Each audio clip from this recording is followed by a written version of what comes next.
Today is on 9th of February, the year 2025. Wherever you are, I am so pleased and delighted to welcome you today in our class in biology. And we first want to thank God for the free gift of life that He has bestowed upon us and for the abundance in the blessings He's actually given unto us. So our discussion today will specifically be able to rest upon some questions that I have found in one of the Kenya Certificate of Secondary Education examination papers that was done by our last year's candidates who sat for this examination. So the questions are in this best subject called biology. And this is one of the best subjects that are normally admired so much by any scientist. You see, that would actually want to pursue a particular career in science. So the first question reads, the following diagram shows an apparatus used in ecological studies. This question borrows knowledge or would demand that a student borrows knowledge from the first topic in biology called Introduction to Biology. And the main area where this question was able to get extracted is called collection of specimens. And of course, science involves doing experiments. Practically, we would want to add value or to make meaning out of anything that gets studied in biology. So, practically doing these experiments and being able to bring out the meaning by discovering and trying to formulate hypotheses can actually make the understanding of biology an easier place to be. So there are several apparatus that are normally used by scientists to collect specimens from the environment. And I'm going first to mention some of these apparatus and the way they are able to get used. And then later on come to this apparatus which has been drawn in this question. So you'll always be able to find a sweep net. This has two very important parts, a sack and a handle. The handle enables the user to use this apparatus very well. This is where the apparatus gets held. So once the apparatus has been held in the hand, it is very easier for this user to be able to move this sack around in the atmosphere in the process of collecting or trying to catch any flying insects. And this can just be a very simple diagram that can be able to help us understand how a sweep net looks like. So that this becomes the handle where the holding occurs, and this becomes the sack that collects the insects. So the depth of the sack is very appropriate in terms of getting hold of these insects which have been collected from the environment. So it catches flying insects such as houseflies, grasshoppers, mosquitoes, and the bees. So insects flying in the air can get caught by this sweep net. We have what you call a pitfall trap. And this is used to catch crawling animals, catch small crawling animals. So any animal that walks on the earth's surface, crawls, walks around, moves around, will actually be able to fall into this pit and get collected. So you'll find this as the level of the earth's surface. This can become the pit. And of course, it gets dark in the earth's surface, and we can have these parts supporting the dustbin cover. So any small animal that crawls around can actually end up falling into this pit. So this becomes the pit, and this becomes the dustbin cover. So small crawling animals fall into this pit. That is why it is referred to as the pit then fall trap. So it is actually made up of a pit. This is where the small animals fall, and it is actually able to trap these animals because the depth of the pit is well suitable to ensure that whatever falls into it does not get out very easily. And the dustbin cover is to ensure that water or rainwater does not fill this pit, because once the pit gets filled with this rainwater, it becomes very difficult for this whole apparatus to work well in terms of trapping these animals which are small and crawling on the earth surface. So you can find earthworms that move around in the soil or on the soil surface when it has rained, and even the grasshoppers that walk around if they're not flying, and some other animals like the ants can get trapped by this pitfall trap. And you'll also be able to get what you call a pair of forceps. So forceps are very suitable to pick up dangerous or injurious or very stinging animals. It is for the purpose of ensuring that the user going to engage in this activity of collecting these specimens does not get poisoned, injured, or end up getting affected by this whole process. So what happens? The pair of forceps that looks like a scissors or a pair of scissors will pick up any animals that are very injurious, very dangerous, or very stinging, so that the user does not get endangered. The user does not end up getting to that point of being affected by the whole process. So that means you ensure that the organisms getting collected does, in a way, not have an effect, you see, as a collection to the user. So picking up crawling animals or picking up stinging animals which are injurious. For example, I don't expect the user to pick up a bee or pick up a wasp or pick up a centipede using his or her bare hands, because of the way these animals are very, very injurious and as well very poisonous, and even the spider. So you can decide to use what you call a forceps or a pair of forceps. Then you have what you call the specimen bottle. The specimen bottle ensures that the specimens collected are kept. So they get contained, these specimens now. And of course, larger specimens will actually require larger specimen bottles, and smaller specimens will require smaller specimen bottles. So they can get to the point of being able to have what you call an airtight aspect or well aerated, depending on the specimens getting collected and the type required for that particular experiment or practical activity. So if we need these organisms that are alive, we shall actually ensure that the environment is well aerated so that they don't lose their lives. And for the purpose of returning them to their habitat, we always advocate for the sake of maintain the creation of God, that all these organisms get taken back to their habitat when they're still alive. So you ensure that the specimen bottles are large enough and well aerated to ensure that the organisms do not die after they are collected. And you'd also want to have what you call a bait trap. A bait trap is used to trap small fish and other small water animals. You see, and if that does not work well for us, we can decide to say that this can actually be very, very effective, you see, to attract and trap small animals, including rats. You will actually have an apparatus that looks like this, you see, and this can be a very good example of what you call a bait trap.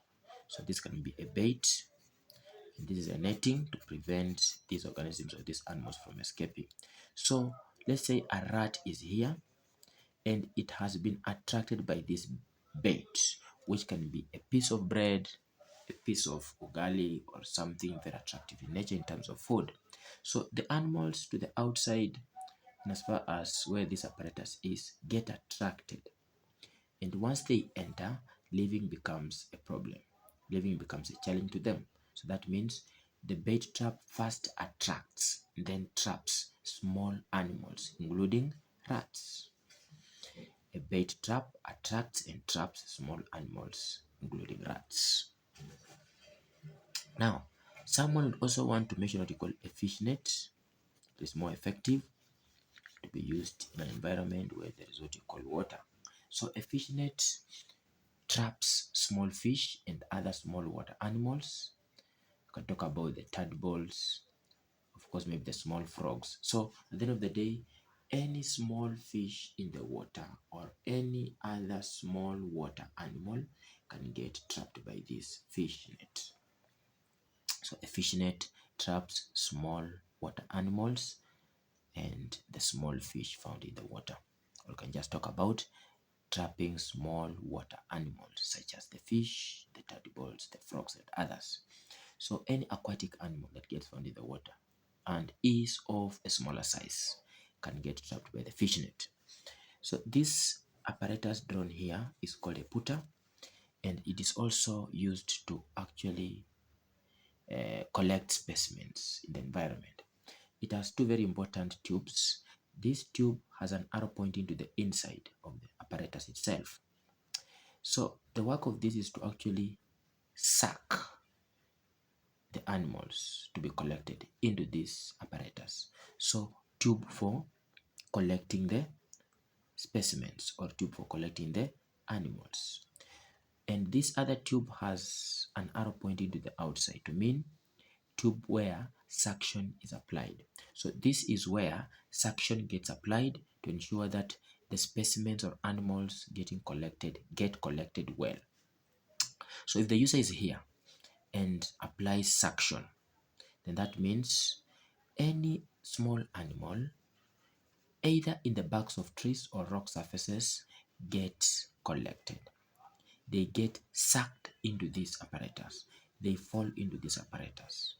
So tube to apply suction, of course by the user, then tube for collecting the animals, such as the insects, into this apparatus. And of course, there's what you call a mosquito netting or a wire mesh. The work of this, it can even be a polythene bag that is actually well aerated, you see, to ensure that the dust does not find its way into the user's mouth.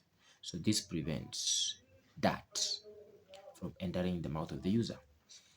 And this whole apparatus is made of glass. And of course, glass is a transparent material. We've been talking about different types of materials. Opaque materials do not allow light to pass through them and we can't see through them. Translucent materials will allow light to pass through them, but we can't see through them. Then transparent materials will allow light to pass through them and we can see through them. So for you to come up with a putter, you need glass as a transparent material so that observations can easily be made in terms of what has been collected in this apparatus. So for visibility, for easier viewing, because of the transparency of the glass, we can be able to make any observations in as far as what gets collected in this apparatus is concerned. So the question asks us to name the apparatus. So the name is the putter. And of course, you need to actually look at the spelling, because if you write putter with a single O, that is very wrong. Science, more specifically biology, monitors and is so concerned about the spelling aspect of the writing that you may want to show in your work. And why is glass preferred in the making of the part labeled E? I've told you, glass is transparent for visibility, for easier viewing, and of course, for the ability of the user to make the observation needed in terms of what the specimens have to portray if they're actually living organisms. So at the end of the day, the transparent glass that gets used here will allow room for visibility, for easier viewing, so that the specimens can easily get observed while inside. That is the whole story about the first question. We are going to the next question. They are saying, name the kingdom whose members are all microscopic. And of course, the word microscopic means minute or tiny, or you can also say single-celled, okay, or unicellular. And of course, I need just to give you a summary of the main kingdoms that are used in as far as classification is concerned. You know, classification was able to get well done by a scientist called Carl von Linné. Scientifically, he actually gave himself a name called Carolus Linnaeus. He did his research or experiments and lived between 1707 to 1778. So he actually told us that we have kingdom Animalia,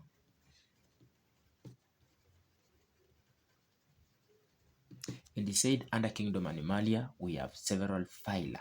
Phyla, the plural of phylum. He talked about phylum Chordata, and phylum Chordata has several classes, and of course chordates must have what you call a rod rigid-like structure that is called notochord. So this is kingdom Animalia. Kingdom Animalia has several phyla.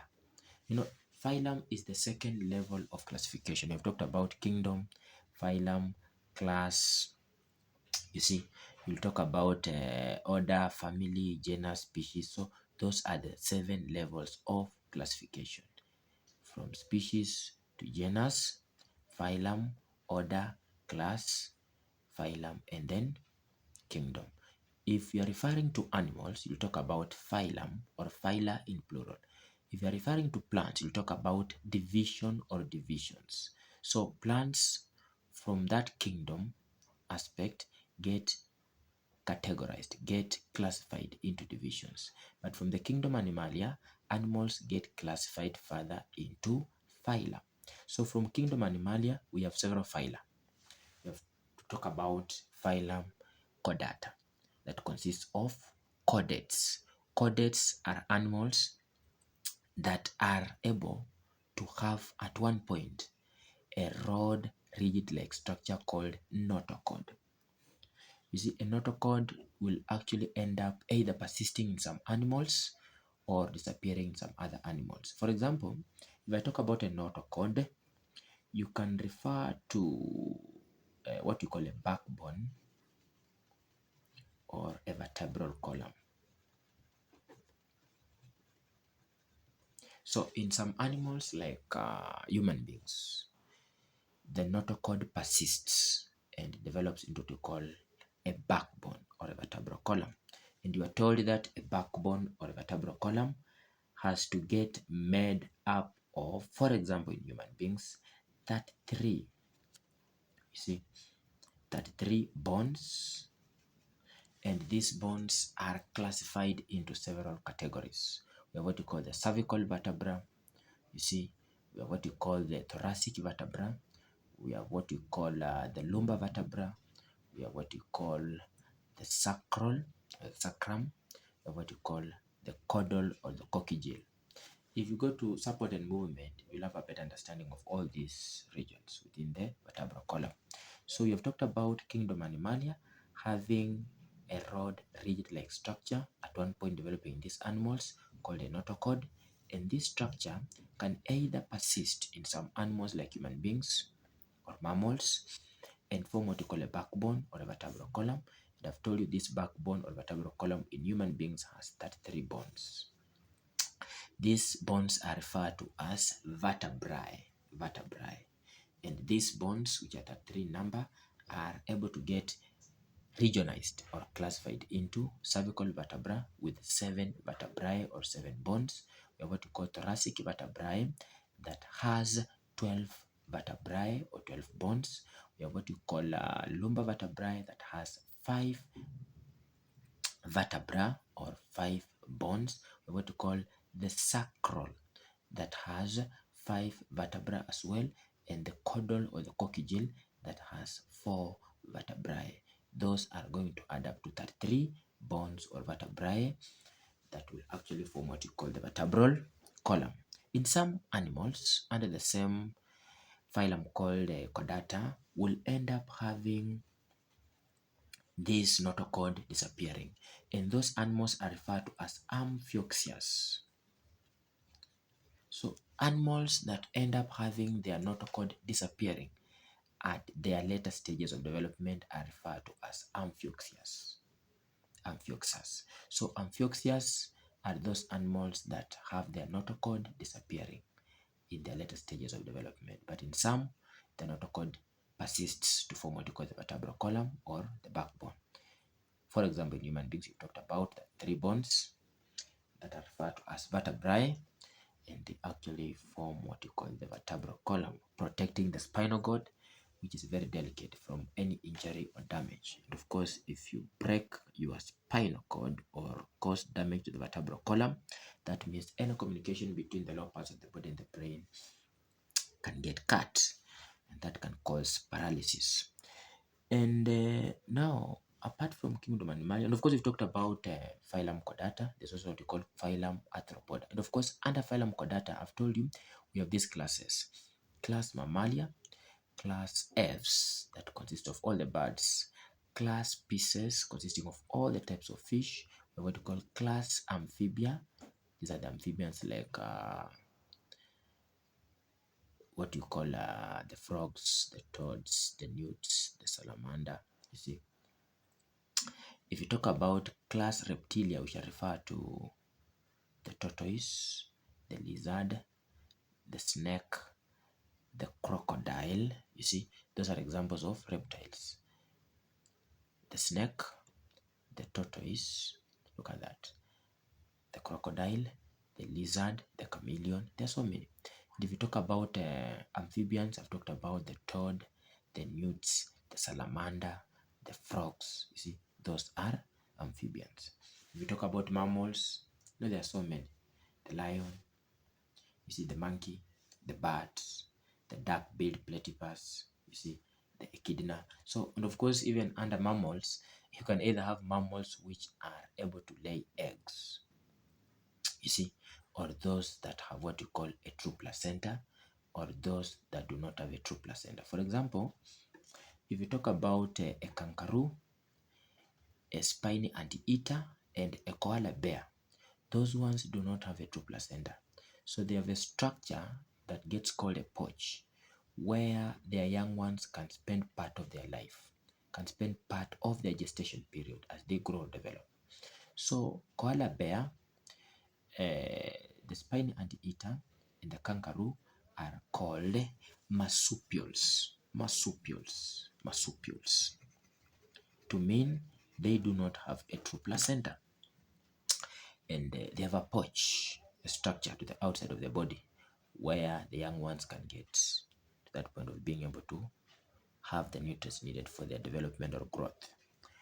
And of course, we have what we call the placental mammals like human beings, which are able to actually have a true placenta, and they do not have what we call a pouch. So if it's a human being, the placenta is true and can support the survival of the young ones of human beings for 9 months. You see, as a complete gestation period. And the other category will consist of those mammals that are egg laying, like the dark-billed platypus and the echidna. They lay eggs which hatch into young ones. And that means they still have mammary glands, but now they still lay eggs because mammals must have mammary glands that can actually facilitate breastfeeding as they feed milk, you see, to their young ones. So kingdom Animalia, kingdom Plantae, we have what we call kingdom Fungi, what we call kingdom Protoctista, what we call kingdom Monera. So under kingdom Animalia, we've talked about phylum Chordata, consisting of Mammalia, Reptilia, Amphibia, Fs, and Pisces. Mammalia, mammals. I've given you the categories. Reptilia, reptiles like the crocodiles and the lizards and the chameleons. Amphibia, the newts, the toads, the salamanders, and the frogs.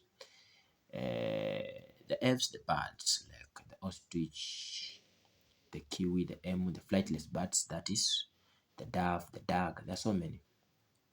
The pieces will consist of the fish, which are actually able to get made up of a bony-like structure, or they are made up of what you call a cartilage. You see, like the shark, or the Nile perch and the tilapia, which are bony-like. You see, so fish can actually either get made up of what you call a cartilage, like the shark, or be made up of bones, like the Nile perch or the tilapia. And if you go to this other phylum, like phylum Arthropoda, you'll actually get crustacea, like the lobsters, the shrimps, the crabs, the daphnia. You see, all of them are actually under that category. You'll go to the arachnids, under the same phylum called phylum Arthropoda. You'll find some animals like the spider, the mite, the tick, you see, the scorpion. And if you go to this other class called class insect, you'll get what you call the grasshoppers, you'll get what you call the butterflies, the houseflies, you'll get what you call the bedbugs, the cockroaches, the locusts, the aphids. And if you go to this other class called class Chilopoda, you'll get the centipedes. Class Diplopoda, you'll get the millipedes. They all fall under phylum Arthropoda. And of course, you'll get other phyla like Nematoda that will house the tapeworms. And of course, the roundworms are also part of that. So at the end of the day, you'll realize that there are several phyla. Phylum Chordata, phylum Arthropoda, phylum Piscifera, phylum Platyhelminthes, phylum Annelida. You see, there are so many. And I've told you, Chordata consists of those classes I've mentioned. Arthropoda consists of those classes I've mentioned. If you talk about Platyhelminthes, be ready to mention some of these examples I've actually told you about planarians and tapeworms. If you talk about Nematoda, be ready to mention about the roundworms.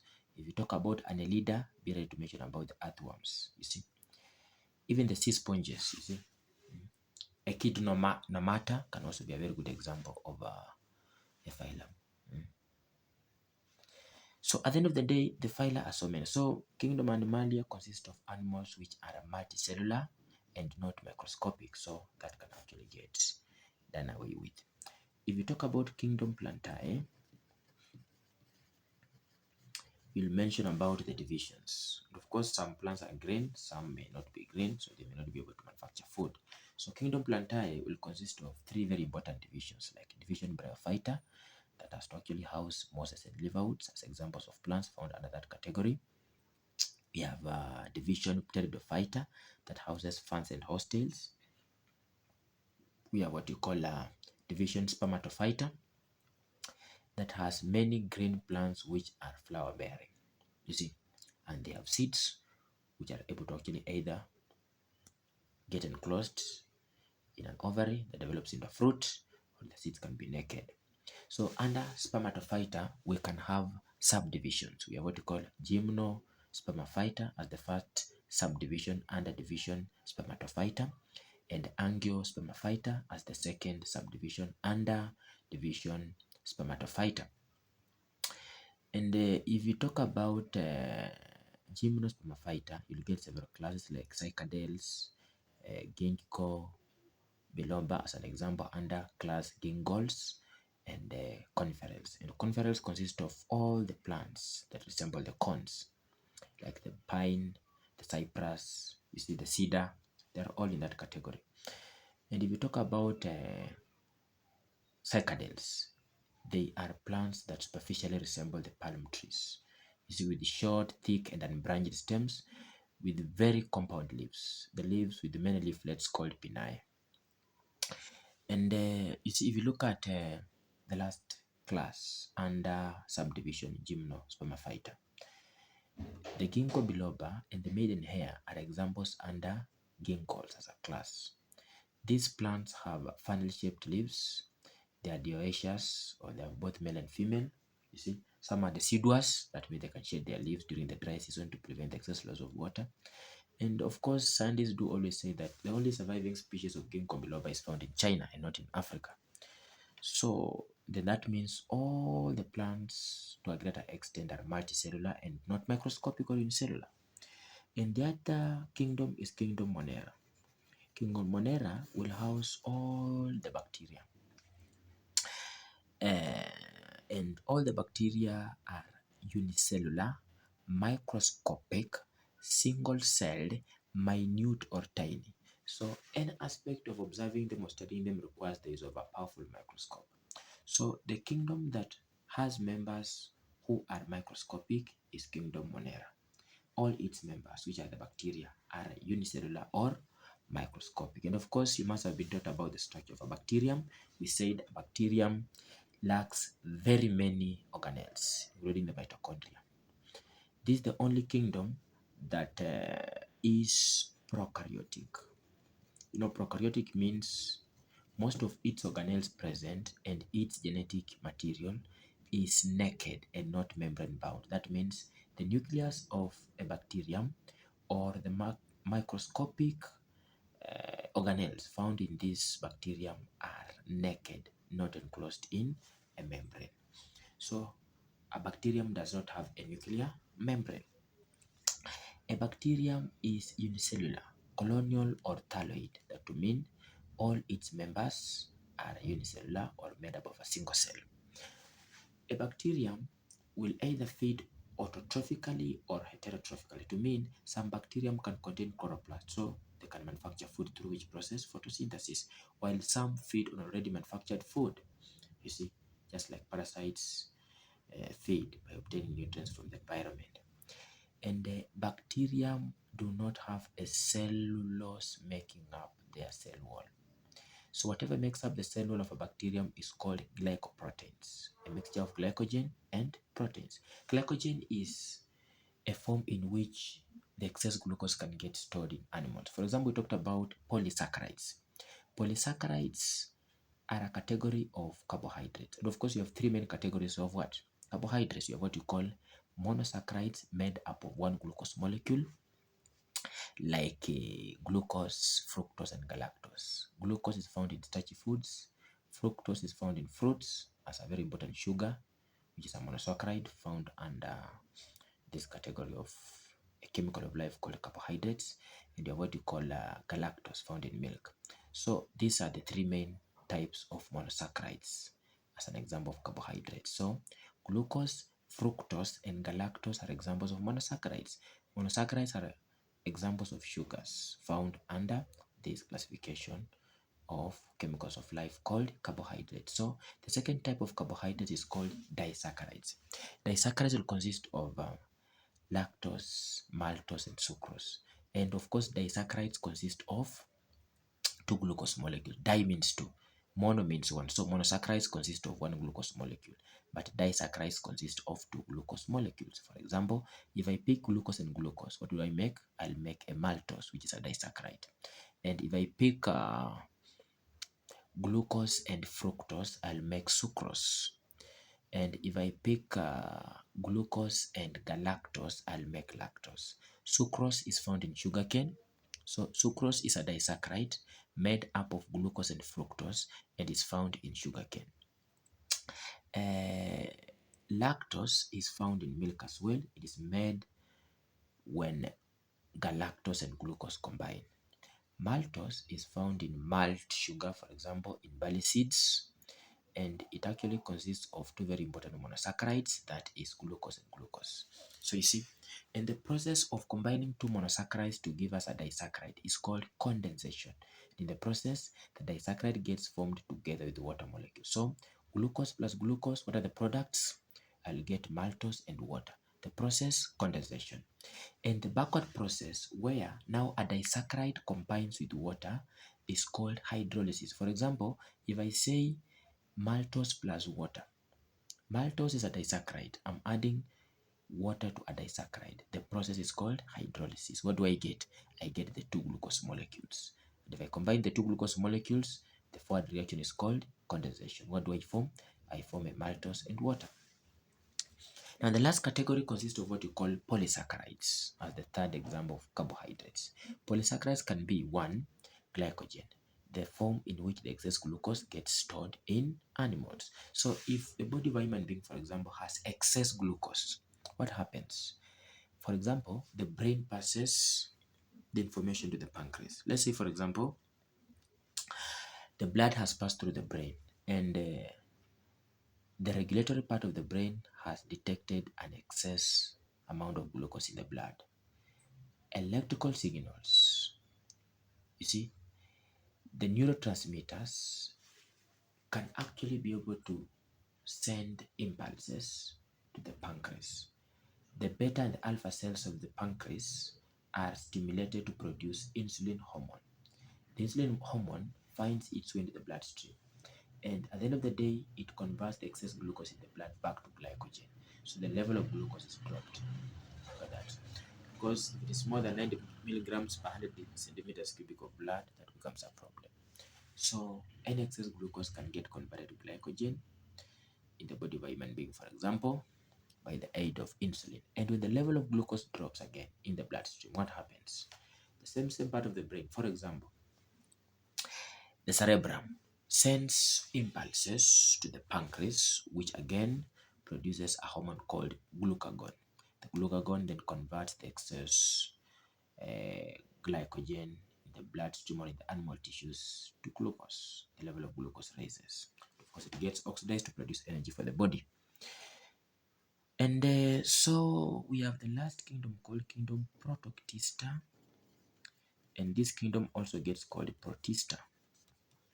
This one has a mixture of unicellular and multicellular organisms. For example, amoeba as a member of this kingdom is unicellular, and of course you can also talk about paramecium and yeast. So, and of course you can talk about paramecium. These are unicellular.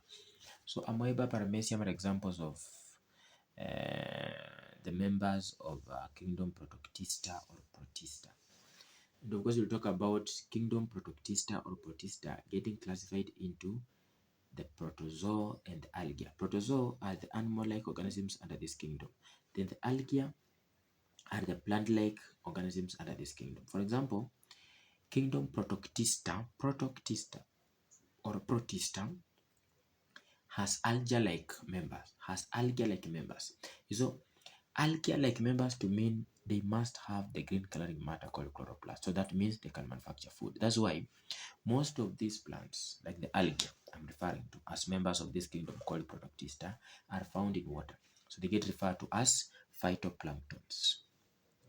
Phytoplanktons. So phytoplanktons are most of these green plants that are found in the water, and they can be able to manufacture food or photosynthesize.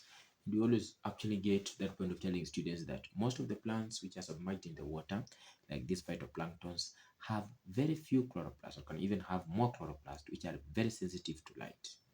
So the chloroplasts found in the phytoplanktons under the water, for the submerged examples, are very, very sensitive to light, so that they can be able to maximize on the making of food. So phytoplanktons, like the algae found in the water, they can be submerged. They have many chloroplasts which are very sensitive to light to speed up the making of food, because under the water there's less light reaching these plants. So the chloroplasts must be many and very sensitive to light.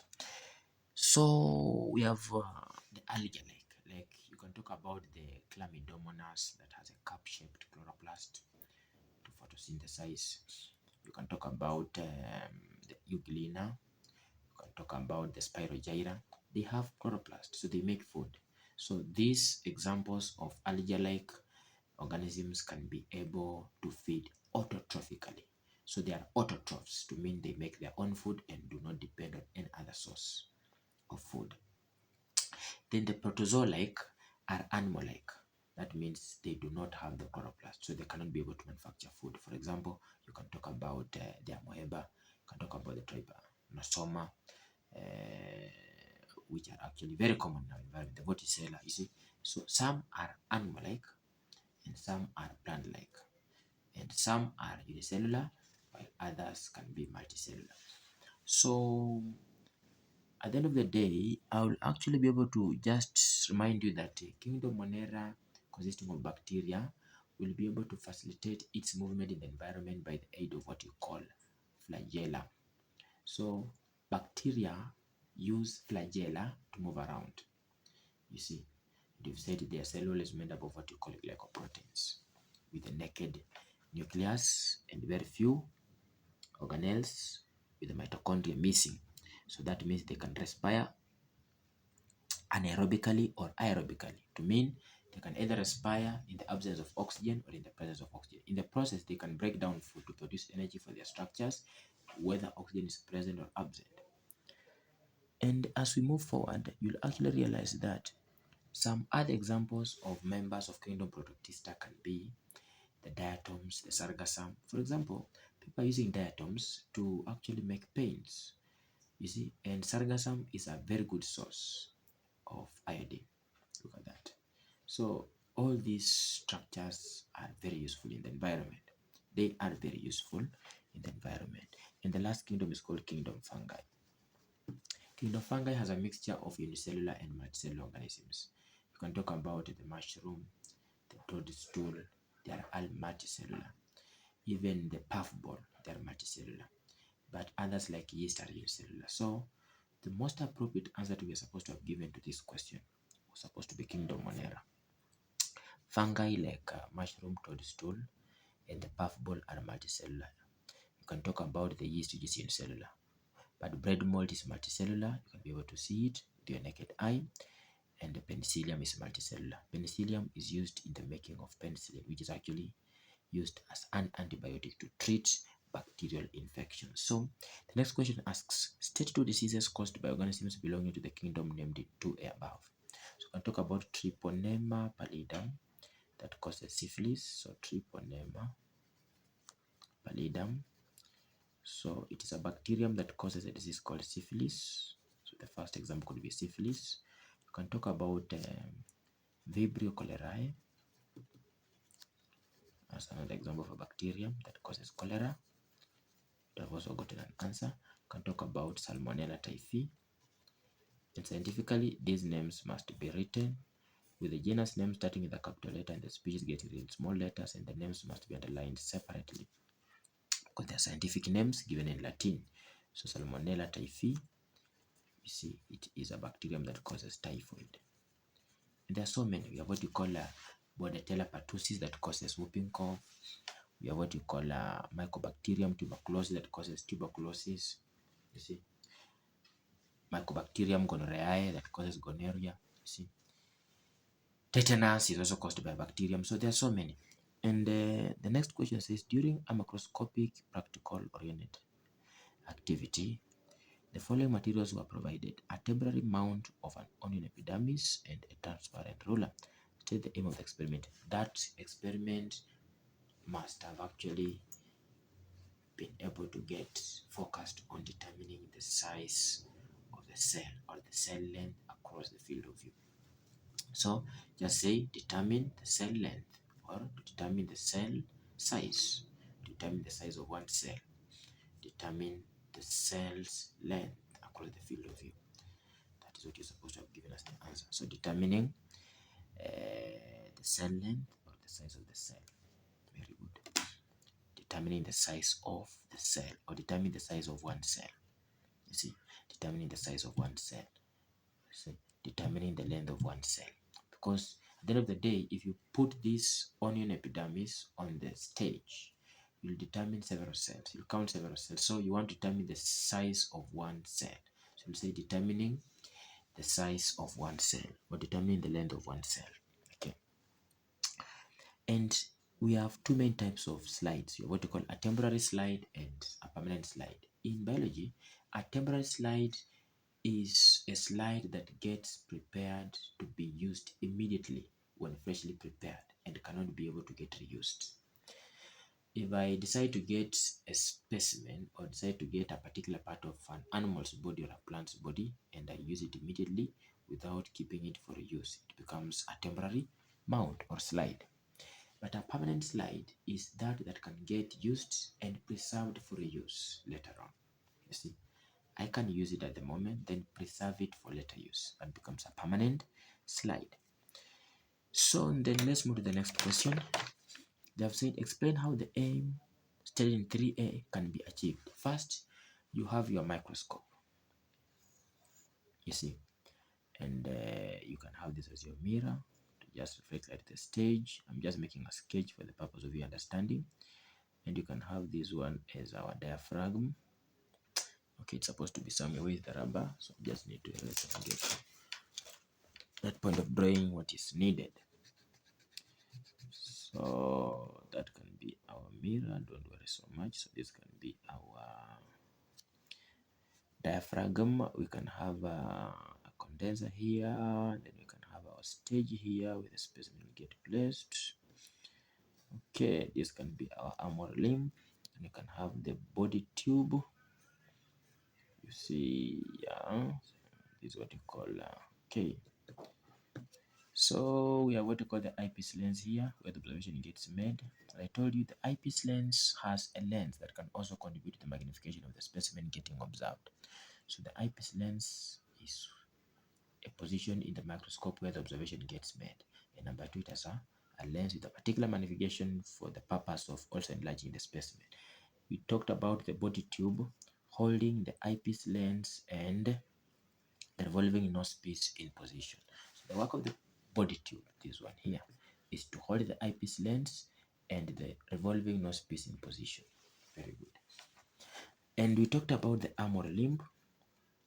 One, it is used when the microscope gets carried, and as well hold the body tube and the stage in position. Yeah, so the arm or limb is used when the microscope is getting carried for the purpose of supporting the microscope during its carrying to prevent it from breaking when it falls. And number two, it holds the body tube and the stage in position. And the base provides firm and steady support, supporting the weight of the microscope as it gets placed on the working bench or table. We talked about the mirror that reflects light on the stage on the specimen for the purpose of what? Illumination. The work of the diaphragm is just an aperture that prevents the excess light from reaching the stage, which might make the image blurred when observed. So the diaphragm regulates an aperture, an opening that can actually get adjusted to prevent the excess light from reaching the stage. The condenser now has to concentrate all the light passing through the diaphragm to the stage to illuminate the specimen. So the condenser concentrates light to the stage on the specimen. The stage is just a flat platform where the specimen or the slide gets placed for the purpose of observation. And when you go to this stage, you'll find two clips. The clips will hold the slide in position during the observation. So I've just given you a summary of the parts of the microscope and their roles as far as what you need to know is concerned. And of course, you need to know there are what you call the objective lens here. The objective lens are able to magnify the specimen, to enlarge the specimen, you see. And you can change from one objective lens to another. Of course, there are three. You have what you call the low power objective lens, the medium power objective lens, and the high power objective lens. So changing from one objective lens to another is very easy because of the revolving nose piece.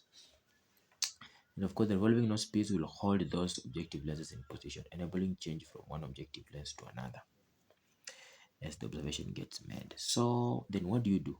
At the end of the day, first, you are going to actually place a ruler on the stage. Then you'll be able to actually have what you call a field of view. And you'll determine the whole process to be done very accurately by having the low, medium, or high power objective lens getting used. Medium power objective lens can get used, low power objective lens can get used. So what do? You need to observe thick, dark lines and measure the spaces between those thick, dark lines. That is what matters a lot. That is what matters a lot. So you need to actually use what we call the low power objective lens when the ruler is placed across the stage. Then be very keen to observe thick, dark lines. Then count the spaces between the thick, dark lines, between the first thick, dark line and the last thick, dark line. You see. So for example, here I have 1, 2, 3. So there are 3 spaces between the 3 thick dark lines, which are the millimeter marks on the ruler. So I know I'll have now 3 millimeters. Then I'm going to actually say this times 1,000. Why? You need to convert the millimeters into micrometers. So you're going to have 3,000 micrometers or microns. So convert the millimeters obtained into micrometers. Then after that one, remove the ruler and pick your temporary mount and then place it on the stage. And again, use your eyepiece lens to have what you call the field of view. Then, of course, you need to get this difference. When you're using the ruler, you need to have the observation getting made across the field of view on the stage. But if this is your now temporary mount of an onion epidermal cell, observe the number of cells along the field of view. Look at that. So place the ruler here, have the field of view getting well seen through the eyepiece lens. Now ensure that enough light is reaching the stage using the low power objective lens. Keenly look at the thick dark lines, the millimeter marks. Count the spaces between the thick dark lines, between the first mark and the last mark. That will give you the number of millimeters. Then convert those millimeters into micrometers by multiplying by 1,000, because 1 millimeter is equivalent to 1,000 micrometers. Okay. What about 3 millimeters? So just multiply to get the answer. Then remove that ruler, then put there the temporary mount with an onion epidermal cell, you see on your slide. And you're going to count the number of cells within the field of view along the field of view. You see, you're going to count, for example, 1, 2, 3, 4, 5. So you have 5 cells in this case. After that one, you're going to actually say cell length is equals to, of course, using this formula, diameter of field of view, diameter of field of view divided by the number of cells along the field of view.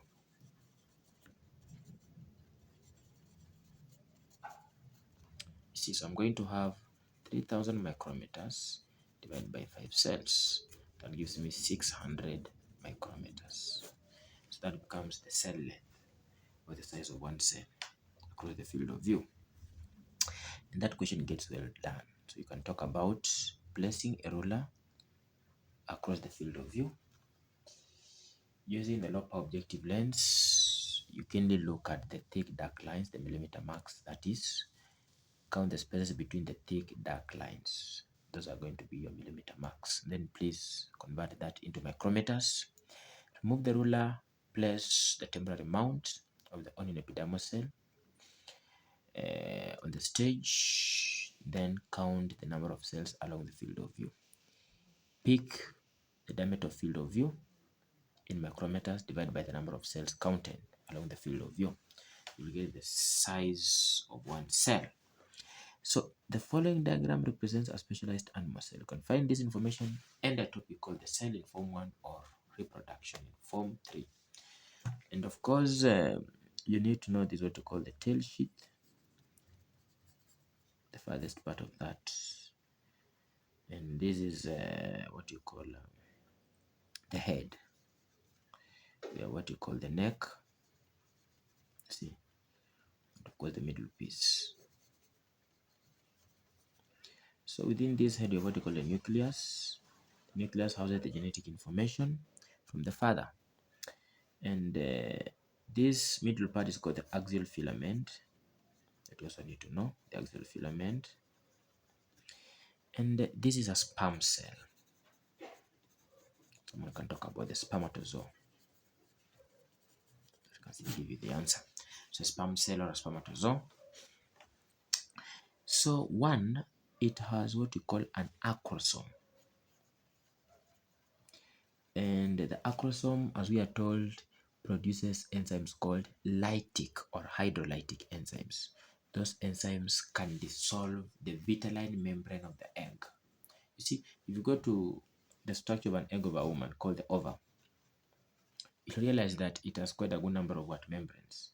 the nucleus being at the center, then the cytoplasm, then you have what you call the vitelline membranes. So look at that. And of course, the graphene follicle that are around this ovum, well, in the ovary, broke down for the purpose of ovulation, and they turned out into what you call a corpus luteum that produces a progesterone hormone that maintains pregnancy. So first, in the ovary, we have what you call the cells. The cells are able to mature. In a young child at puberty stage, there are around 70,000 eggs. You see, but as the child advances and passes by the puberty, the only number of eggs remaining in the body of this child is 500. So that means one ovary can produce 70,000 eggs in a young child. But close to puberty, the number of eggs will translate to 500. And every egg has to get released at the end of a particular period, now in a month. And we can talk about, after ovulation, the graphene follicle cells. The graphene follicle cells that had initially surrounded the egg are able to break down and get converted into a compound called copious luteum, which is yellow. And this compound can be able to produce a hormone called progesterone that maintains pregnancy in the female. So you'll talk about the graphene follicle cells breaking down to release the egg, and these graphene follicle cells convert into a yellow body called copious luteum that is yellow in color, and this produces a hormone called progesterone that maintains pregnancy in a woman before the placenta is formed after 4 months.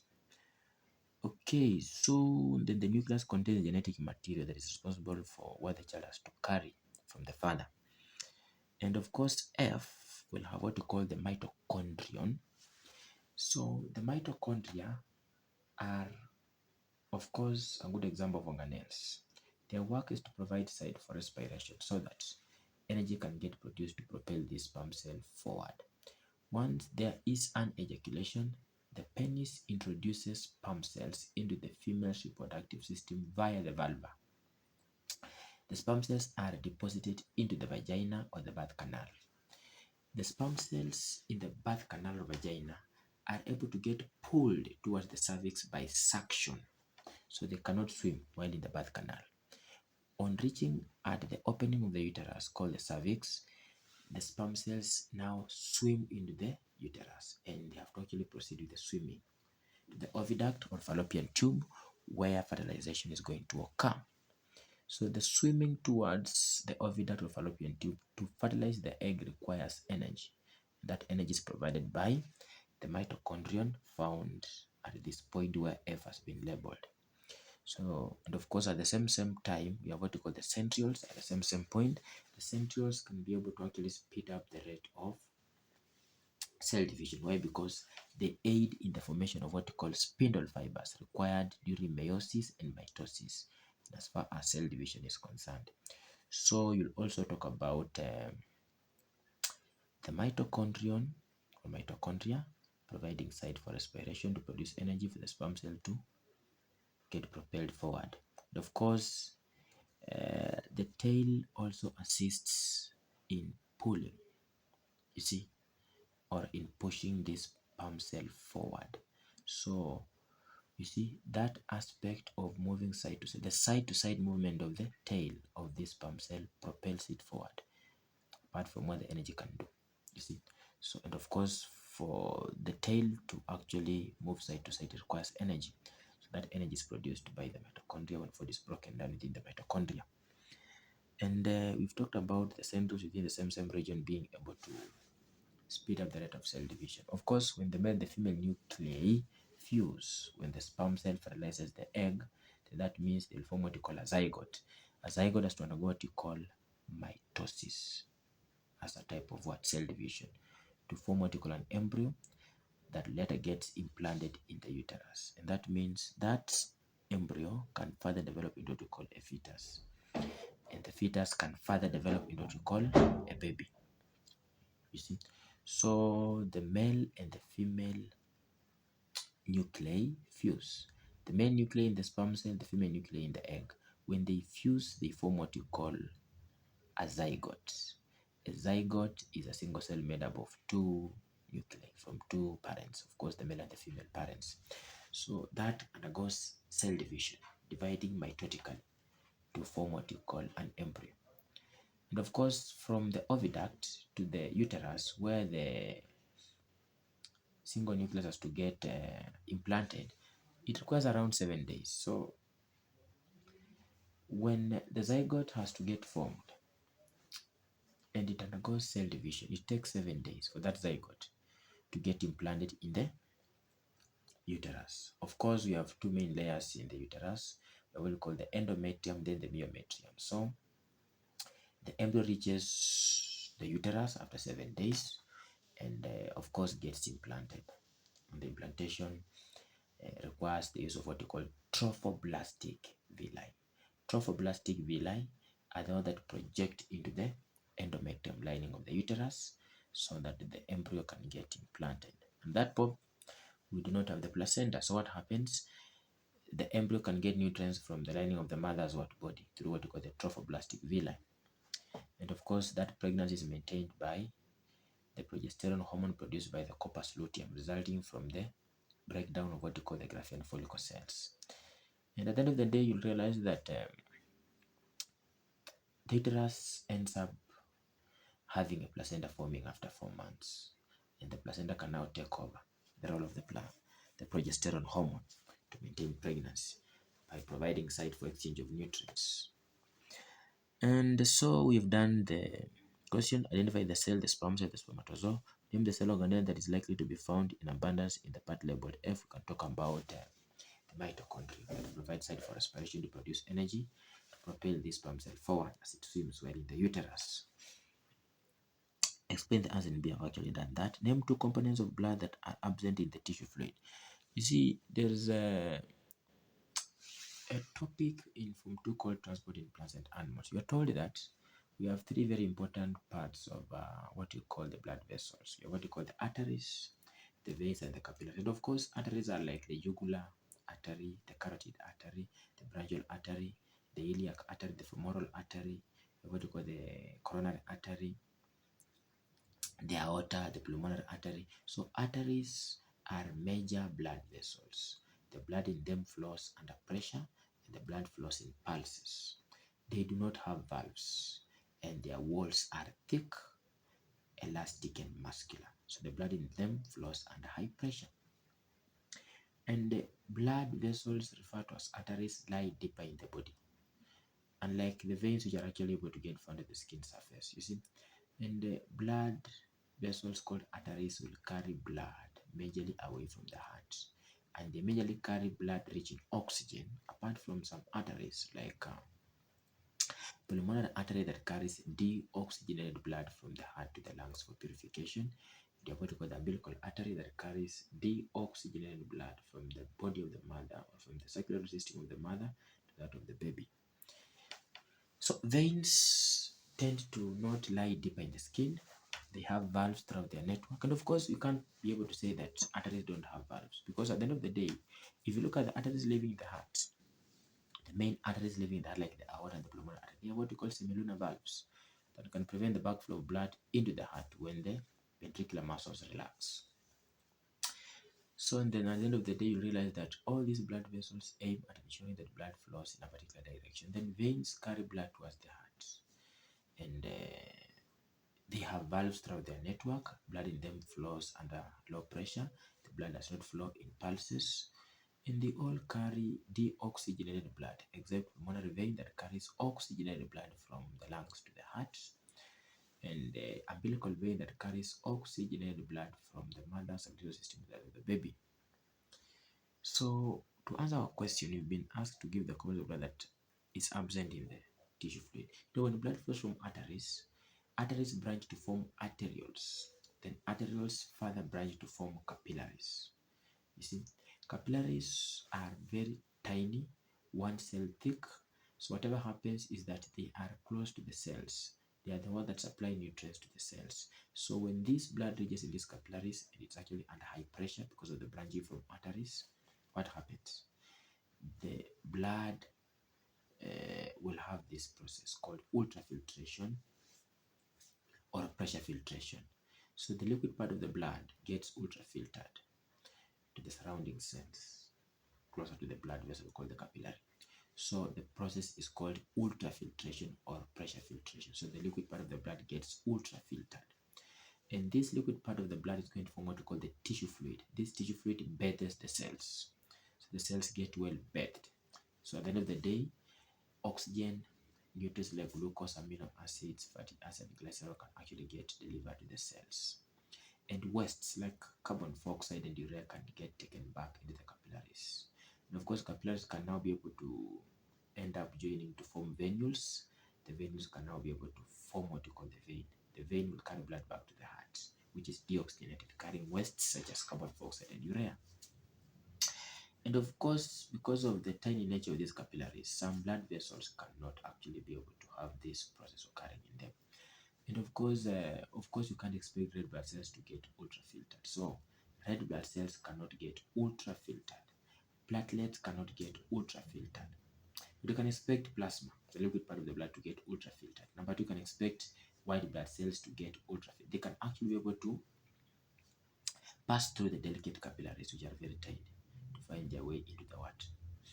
Into the surrounding what? Cells. Because we can explain the reason as to why, just in case a cell gets damaged, injured, or affected by what you call the disease-causing pathogens. You see, it can be very important for us to talk about the white blood cells fighting those germs around those cells. So white blood cells and the plasma can get ultrafiltered, but you cannot ultrafilter platelets and red blood cells. And of course, something else not ultrafiltered are the blood proteins, the plasma proteins, that is, the albumin, the fibrinogen, the prothrombin. They cannot be able to get ultra filtered. So don't expect to find red blood cells and platelets in the tissue fluid. Okay, and of course, if you talk about the kidney, we'll talk about the glomerular filtrate. Still the same process occurs. We have what we call the afferent arteriole and the efferent arteriole. Of course, blood leaves the heart through renal what? Artery further when the aorta has actually been able to branch. So the blood leaves the heart via the aorta. The aorta branches to form renal artery, and of course carotid artery and other arteries. And you see, you'll find again this renal artery branching to form what we call afferent artery that takes blood to each and every kidney nephron. And so the blood has high pressure. So anything that's actually unicellular, smaller in size, can get ultrafiltered by the afferent arteriole. The afferent arteriole actually further coils in the Bowman's capsule to form what we call the glomerulus. You see, that's where ultrafiltration occurs to form what we call the glomerular filtrate. And that resembles what you have here in terms of what comes out of the capillaries. And we have been told, name the structures in plants through which, the question you're talking about, through which the process of transpiration and guttation occur. So transpiration, we'll talk about the stomata in the leaves. Transpiration, the process where plants lose excess water in form of water vapor through the stomata to the atmosphere. So the stomata in the leaves can allow transpiration to occur, where water in form of water vapor in excess can actually evaporate or leave the plants from the leaves. And guttation is a special type of water loss in plants when the atmosphere is very humid. You see, when the atmosphere is very humid, plants do not lose excess water. So the other means in which they can be able to actually lose water is through what we call guttation, where the plants lose water in form of droplets, and the structure they use to lose water in form of droplets is called hydatodes. Hydatodes. This was said, this is stomata. Very good. we can talk about stoma. They have said structure, so we can talk about stomata. The stomata are tiny openings found at the surface of the leaves, and hydatodes are special structures can be found in the stem. These where plants lose water in form of droplets when the atmosphere is very humid. So they're actually also trying to see how they can be able to lose excess water. The environment is very humid and water can be lost through transpiration. Name two classes of the phylum Arthropoda that have a cephalothorax. You see, under phylum Arthropoda, we have 5 classes: Crustacea, Arachnida, Insecta, Chilopoda, and Diplopoda. Some have 2 body parts and some have 3 body parts. For example, insects, they have 3 body parts: the head, the thorax, and the abdomen. But others like the Crustacea and the arachnids, the crabs, the shrimps, the lobsters, you see the prawn, the daphnia, you see those under class Crustacea have 2 body parts. The head and the thorax are fused to form what you call cephalothorax, and then the abdomen. So the first class is Crustacea, and of course the other class is Arachnida. This class, consisting of the tick, the mite, the spider, the scorpion, have 2 body parts. The head and the thorax are fused to form cephalothorax, and then of course the abdomen. So cephalothorax 1, then abdomen 2. So 2 body parts, Crustacea and Arachnida. Thank you so much for your time, and let's meet in our next lesson.